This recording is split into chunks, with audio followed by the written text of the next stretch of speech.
All right.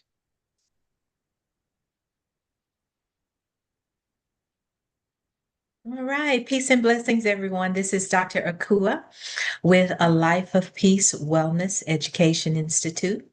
And once again, welcome to our live talks with some of our students, patrons, supporters of A Life of Peace.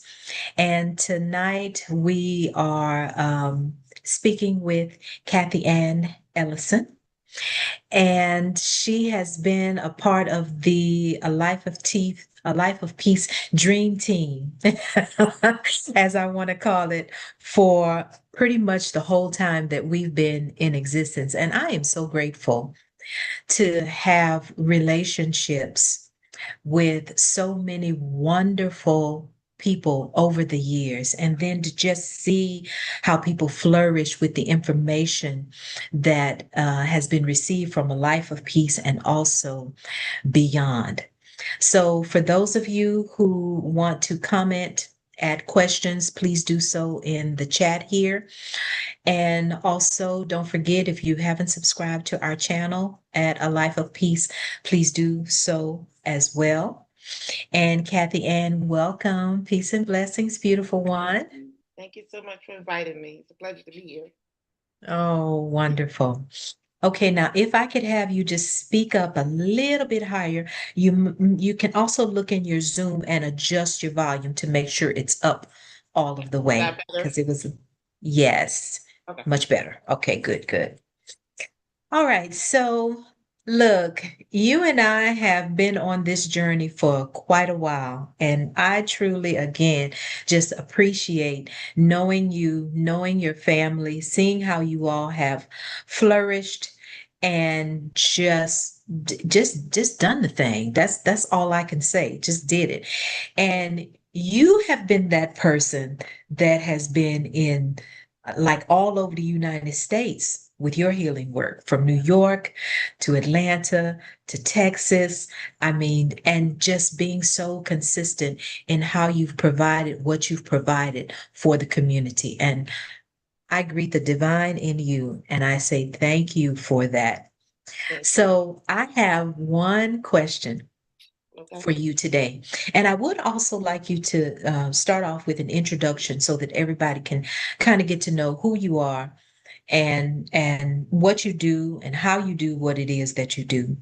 But my question to you today, just in our little talk, is how has your knowledge in wellness defined Mhm. your lifestyle, your family, and your community work? Ooh, lifestyle, family, and community work. I'm gonna have to write that down so I don't forget. Okay. Okay. So my lifestyle specifically, um, it has been awesome in the sense of how I eat and basically how I take care of myself and my home. So I've gone through several trainings with you, and one of the main ones that's a lifestyle change that I remember was in 2011 when my husband and I drove from Atlanta to Houston to take the raw food training with you. And I was 4.5 months pregnant with our daughter. And that was a pivotal training for us to stay on our raw food journey because my diet was about 90% raw Okay. before I got pregnant and while I was carrying her. So the lifestyle and basically what it's done is helped me to be able to eat better, take care of my home, take care of my family, and also to help me take care of my friends and my family who I've seen done certain things with regards to how they're eating in their life and how it's affected their diets, just to help them to do something a little better to ward off certain things like high blood pressure, ward off diabetes, heart problems, and things like that. So that's one of the big things that it has helped me with regarding lifestyle.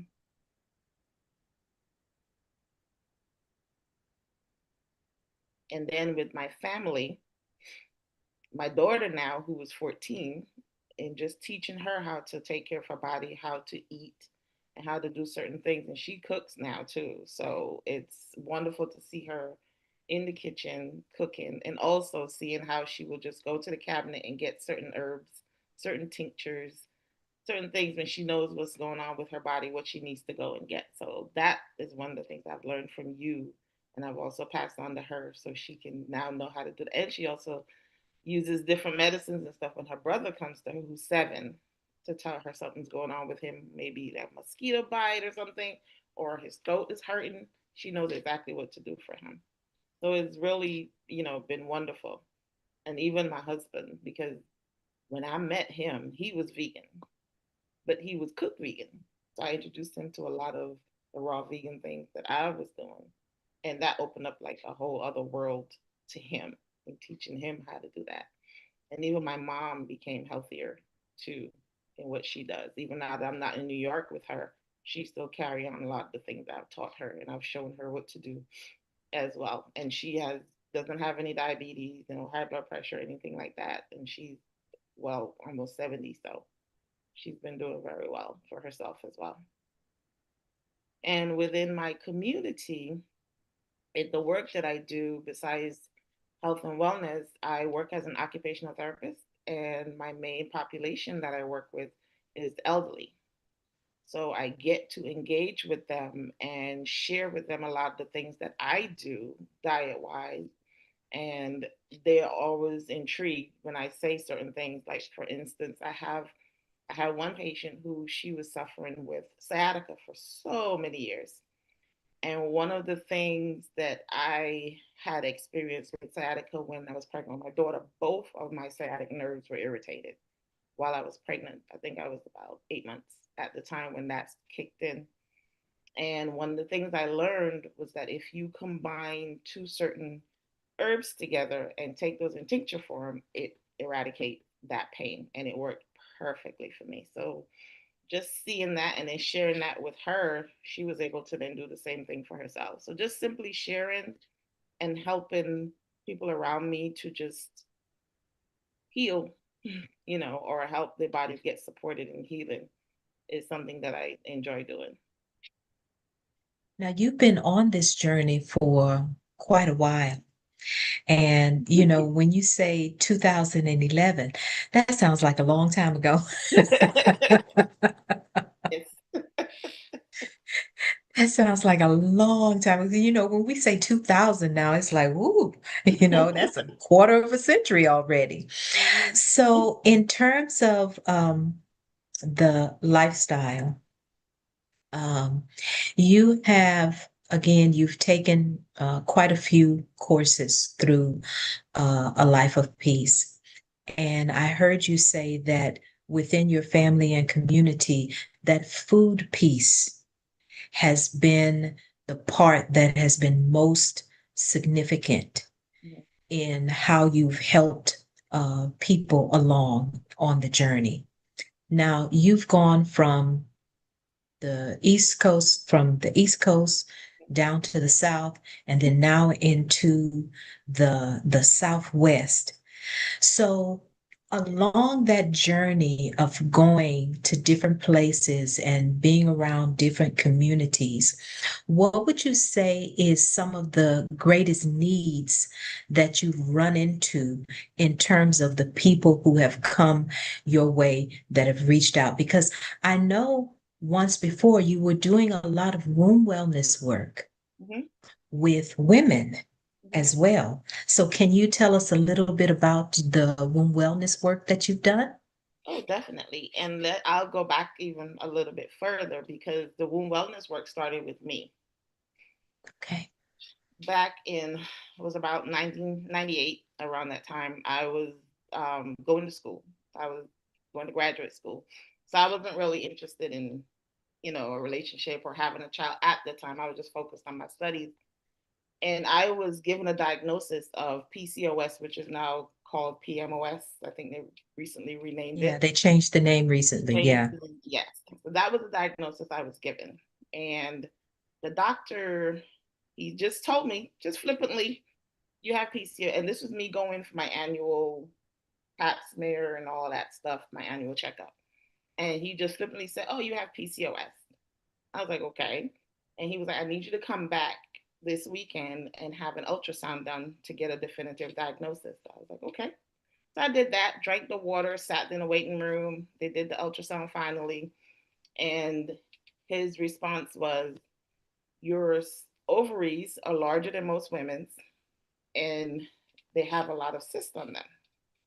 So I was like, okay. But what I was feeling at the time when he gave me that diagnosis was not a sense of agreement with what he was saying. It was a sense of, it doesn't seem right. So I started to do my own research and finding out that our ovaries normally have cysts anyway. Every month that we're releasing an egg, it'll become cystic.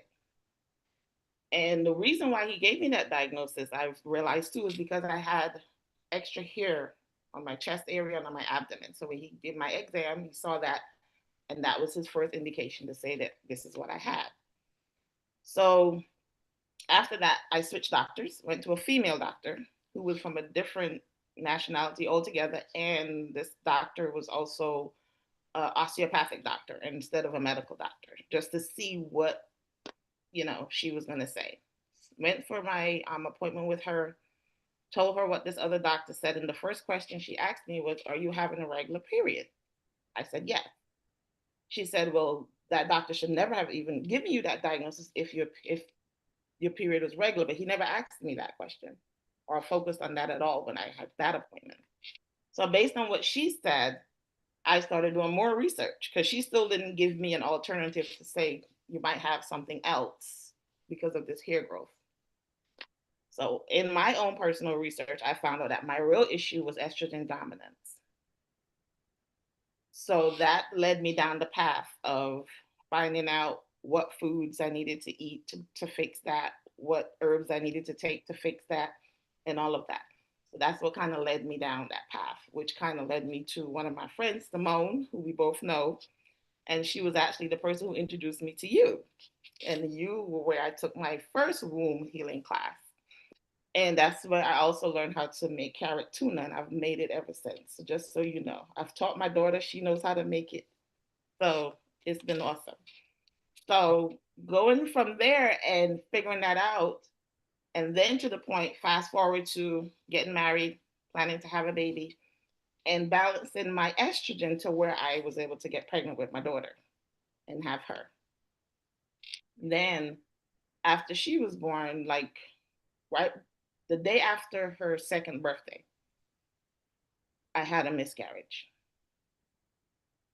And subsequent to that, the following year, right around her birthday again, I had another one. And then 2 years later, I had one a month after her birthday. And that was 2016. So I thought, like, okay, maybe I'm not meant to have any more. And I went to a doctor and they told me that my issue was progesterone now. So with my daughter, it was estrogen. Now it was progesterone. So now I had to fix that. Fixed it with diet, fixed it with herbs. And then I was able to have my son. I got pregnant in 2017, the beginning of 2017. And my son was born in November of 2000. No, sorry, 2018. And my son was born November 2018. And he held, like, he is like he didn't want to come out. It's like I fixed it so well that he stayed for 40 weeks in 3 days.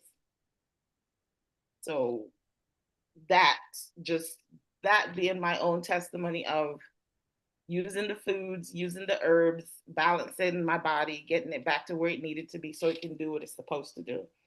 And in doing that, I then started helping other women to balance their hormones and to be able to carry babies, to full term when they were having challenges prior. So that's kind of what led me into, working with women. And I've even like worked with women with yoni steaming and things like that, just to help them to balance their bodies and be able to have their babies. So that's kind of like a little backstory on how I got here. And currently, I have a group that I started that focuses on um, pregnancy and fertility. And I wrote a journal, a workbook journal, and it's called This Fertile Life of Mine, and it takes you through a 30-day journal experience to where you write down your thoughts and you just get things out and it just helps you with your healing, especially right after a miscarriage. And there's also a part in there for you to connect with your partner and y'all to have discussions and go through certain questions to just to kind of work through those emotions. So that's something that I created to help women and also the partners in um, miscarriage situations. That is absolutely beautiful. And we don't have, we still need more healers when it comes to women's health. So, now one thing that we are seeing is so many of us who have grown up in Generation X, we're now going towards menopause. And so now when we are going towards menopause and everybody's kind of up in the air, like, okay, like what do we do? Well, we've taught about this too, in terms of what to do. So if you're looking for a niche Okay. to go into, and again, dealing with hormones, Mhm, yes. mhm. Yeah, then it's definitely something that I think is very much needed. Okay. Um, More because than we are still going to doctors who are not giving the information that is really needed for a woman to feel secure and confident in herself on a physical level to move through menopause without any issues at all. mhm. And they have given women, I think, like 30 plus different types of symptoms, and nobody has the same kinds of Mhm. symptoms. Right. And it's like, uh, okay, so you still have some doctors who don't know anything about menopause, and they're still giving women wrong diagnosis when it comes to the things that happen to them in their mid to late 40s, going into their 50s and their 60s. So I don't know. We might need you out there, sister, when it comes to that as well. Yes, I've seen those lists, and I was like, some of the things on it, and I'm like, that's really connected to menopause. I was like, oh, I might need to go do some deeper research and figure some things out because I guess it's beyond just the hot flashes now. I guess. Mhm, mhm. Absolutely. It's definitely beyond that. So, what's next for you in your community wellness work? What do you have coming up?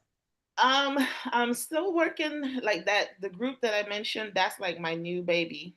The new thing that I'm focused on right now is getting it's just creating that circle, that space for women to come into to get a common um effect. And I don't want to say the word disconnect, but just basically to like disconnect really from what society is saying, what Instagram is saying, what social media is saying, and just come to a space where you're connecting one on one with women who have experienced what you've experienced, who've healed from what you're dealing with, and who can help you and support you in a calm way, not a hoorah, just more calming, helping the nervous system to just calm down and refocus so your body can reset to do what it's supposed to do. So that's the space also that I've created um, for women. So Okay. I have And how can people reach you if they are having these kinds of issues and they want to just consult with you? How can they reach you? thisforthelifeofmine.com is one of the main places where they can go and connect with me. Or you can reach me on Instagram at this fertile life of mine. You can send me a message there as well. Okay, wonderful. So Mhm. thank you so much. We have been together for 20 minutes. And I truly, again, appreciate you taking the time out to come and talk with me. I couldn't go by this 20 years without reconnecting with some of the special people that I've come across. And you are definitely one of those Thank you. special people, your whole family. Thank you. And I'm in Texas right now. I'm Oh, visiting. yeah. You So in if y'all happen to come down to little old Houston, I'm here. And I want to thank you for inviting me, because Yes. this is great, because you are one of the main mentors in my life. Even though I've taken classes with you directly, and I like you follow me and seeing what I've been doing. I've been watching you and see all that you've been doing. Even the point where you became a midwife, I was like, whew, when you went that direction, I was like, that was so needed, and it was such a full circle moment for me to see that you were going in that direction as well. And you know what I said after I became a midwife? I said it is a crime for us to be trained as naturopaths and not given any training on birthing babies. Mhm, That has to be the most natural thing in the world. mhm. And to be a naturopath and not be trained in some form of the birthing process is just a crime. So, Yeah, we've incorporated it. yeah. So, so that's been amazing. Just watching and seeing your growth as well, and all that you've done. It's been wonderful, and I'm always feel proud when I can say that's one of my mentors. That's one of my teachers. No, Like, did you receive. see what Dr. Akua is doing? I'm always like texting Simone. She's sending me things. Mhm. All right, beautiful one. So thank you again for sharing this moment with us in A Life of Peace history. It is definitely one to be remembered. And if you'd like to share the video with some of those that you are helping throughout the community, by all means, feel free. Okay, thank you Okay. so much. So we will talk soon. Again, I appreciate you. I love you. And Thank you. thank you so much for coming on. Be well, beautiful one. Be well. Have a good weekend.